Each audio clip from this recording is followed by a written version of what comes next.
Dua emak-emak curi susu bayi di swalayan, selipkan susu ke dalam rok.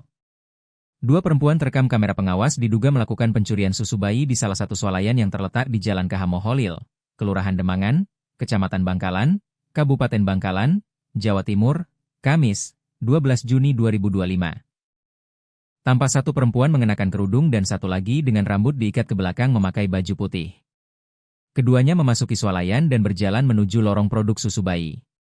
Setelah memastikan situasi aman, perempuan berkerudung memasuki lorong diikuti temannya.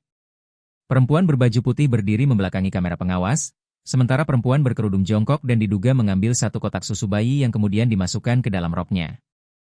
Aksi keduanya berlangsung cepat, hanya dalam waktu 12 detik. Setelah berhasil membawa kotak susu, keduanya berpencar.